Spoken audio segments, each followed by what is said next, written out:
Honda CG 125 bike का ये देखें गियर निकालते वक्त गियर नहीं निकल रहा। जितनी बार भी हम इसके गियर को निकालेंगे इसका गियर नहीं निकलेगा, तो इसके लिए इंजन खोलने की ज़रूरत नहीं है। अब दोस्तों मैं हूं कलीमुल्ला फरहत और आप देख रहे हैं कलीम ऑटो यूट्यूब चैनल। तो दोस्तों आज की वीडियो में हम आपको होंडा CG 125 बाइक का जो फॉल्ट है, ये गियर प्रॉब्लम है, ये आप देख सकते हैं। इसका गियर नहीं निकल रहा, ये आप देख सकते हैं। तो इसका कहां पर मसला है, इसका ये वीडियो में हम आपको इसका हल तफसील के साथ बताएंगे, दिखाएंगे। अगर आपकी बाइक में भी इस तरह से अगर फॉल्ट पैदा होता है तो आपको क्या करना चाहिए, इसमें इंजन खुलवाने की ज़रूरत नहीं है। ये हम गियर निकाल रहे हैं, ये आप देख सकते हैं ज़रा नज़दीक, ये देखें इसका ये बाइक न्यूट्रल नहीं हो रही। जी तो दोस्तों, आपको परेशान होने की बिल्कुल भी ज़रूरत नहीं है। इसके लिए हमने इंजन नहीं खोलना, तो इस वीडियो में हम आपको दिखाएंगे और बताएंगे और किस तरह से इसकी गियर प्रॉब्लम जो सॉल्व करते हैं, इसकी गियर का मसले को हल करते हैं, वो भी हम आपको इसी वीडियो में बताएंगे। कौन सी चीज़ हमने नहीं डालनी है वो भी बताएंगे। सबसे पहले हम इसके किक को खोलने के बाद सलेंसर को खोलेंगे। सलेंसर को खोलने के लिए इसका सेंटर एक्सल लगा होता है, यहाँ पर बोल्ट खोलने हैं। उसके बाद आगे वाले बोल्ट को खोलकर हमने सलेंसर को बाहर निकाल लेना है। दोस्तों, होंडा CG 125 बाइक यूज़ करने वालों के लिए ये स्पेशल वीडियो बनाई गई है। अगर वो 125 बाइक यूज़ करते हैं तो हो सकता है उनकी बाइक में भी ये मसला पेश आया हो, या फिर आगे चल के हो सकता है आना हो।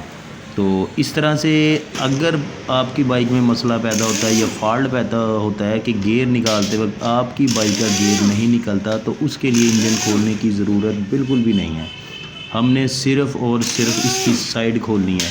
साइड खोलने के लिए ये सलेंसर खोलना पड़ेगा, मेन फुटबार को खोलेंगे। उसके बाद हम ये क्लच कवर, साइड कवर जो सा क्लच टापा होता है, उसको हम बाहर निकालेंगे। तो साइड कवर खुल चुका है, इसको बाहर निकाल चुके हैं हम। ऑयल इसका है, इस इंजन ऑयल को निकालना पड़ता है जब भी इसकी साइड को खोला जाए। तो साइड खोल चुके हैं हम, ये देख सकते हैं आप। इसकी गियर शाफ्ट को हम बाहर निकालेंगे। तो गियर शाफ्ट बाहर निकालने के लिए हमने इसके ऑयल पम्प को भी नहीं खोलना, हमने क्लच बक्से को भी नहीं खोलना।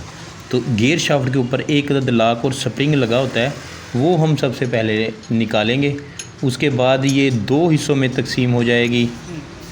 तो इसका ऊपर वाला हिस्सा जो गियर को तब्दील करता है, इसको हम पहले निकालेंगे। उसके बाद हम शाफ्ट को बाहर निकाल लेंगे।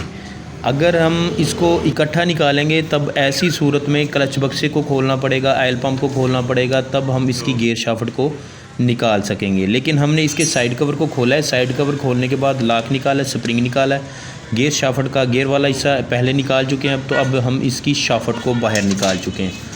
तो जितने भी होंडा CG 125 बाइक में गियर प्रॉब्लम होती है, तो अक्सर वो गियर की मिसिंग कर जाते हैं, यानी कि डबल पिक करनी पड़ती है। गियर लगाते वक्त भी डबल पिक करनी पड़ती है और निकालते वक्त भी पाँव को दोबारा गियर निकालते वक्त दबाना पड़ता है। तो इसके लिए हम इसकी मुकम्मल शाफ्ट को तब्दील करेंगे। होंडा एट्रेस कंपनी की आपने शाफ्ट लेनी है, गियर शाफ्ट। तो उसी तरह फिट करने के लिए हम इसके पहले लॉक को निकालेंगे, फिर स्प्रिंग को निकालेंगे। इसको भी दो हिस्सों में तकसीम करेंगे।